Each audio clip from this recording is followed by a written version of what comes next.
Dear students, in last lecture we have started sources of business finance, that is chapter 7 of your business studies book. In that chapter we have studied concept of business finance, nature and significance of business finance, and sources of business finance, classification of business finance on the basis of ownership, that is owners fund and borrowed fund. Today in this lecture we will discuss sources of raising funds. As we have studied that there are various sources of business finance, owners fund and borrowed fund. So in owners fund the various sources are equity shares, preference shares, IDR, ADR and JDR, and retained earnings. So what are owners fund? Owners fund means funds that are provided by the owner of an enterprise, which may be a sole trader or partners or shareholders of a company. Apart from capital, it also includes profits reinvested in the business. The owner's capital remains invested in the business for a longer duration. That's why it is called long-term sources of finance. It is a permanent capital and is not required to be refunded during the life period of the business. Let's see these sources in detail. So, number 1, share capital.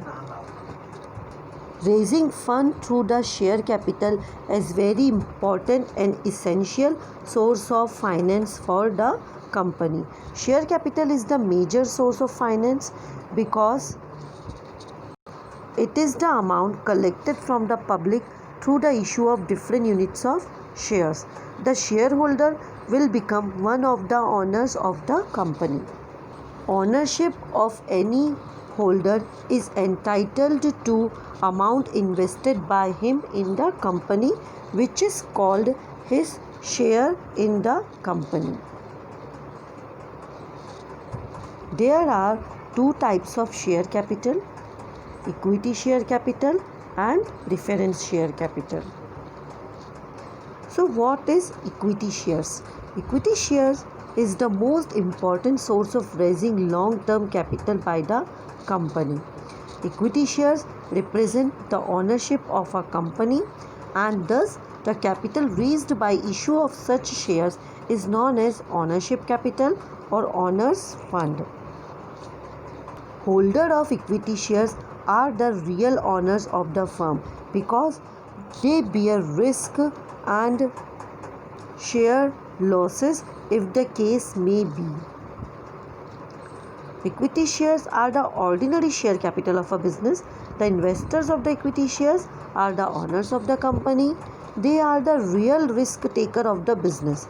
Equity shares are considered to be long-term internal source of business finance. The features of equity shares are: equity shares holders are considered to be the owners of the business. Remuneration, which is the form of dividend to the equity shareholders, are not fixed. That means they share leftover profit after giving interest to debenture holders and dividend to preference shareholders.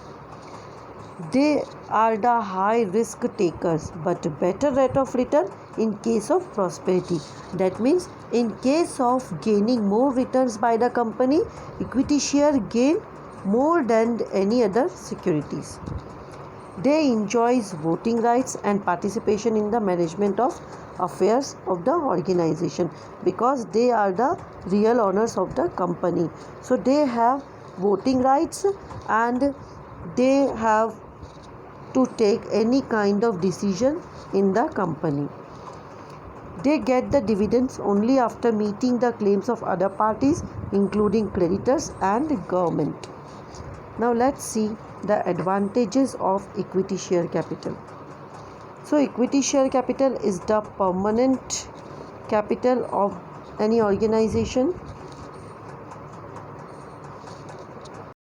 as it is to be repaid only at the time of liquidation of a company, As it stands last in the list of claims, it provides a cushion for creditors in the event of winding up of a company.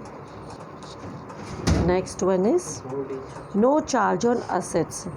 Funds through equity shares can be raised without creating any charge on the assets of the company. The assets of a company are therefore free to be mortgaged for the purpose of borrowings if the needed be. So, for raising the fund through the issue of equity shares, the company does not need to mortgage its property to its equity shareholders.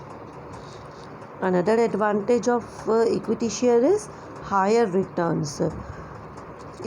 When company is having good profit in any year, equity shareholders are entitled to get higher rate of returns rather than other securities. The rate of return on equity share is made on the basis of the profitability of the business. Hence, when the business is having better profit, there will be distributed among the equity shareholders on the basis of number of shares they held. Besides, if there is any surplus in the company, the same will also be distributed to equity shareholders.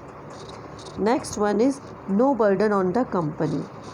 Payment of dividend to the equity shareholders is not compulsory. If there will be a loss, there is no obligation created to pay dividend to the equity shareholders.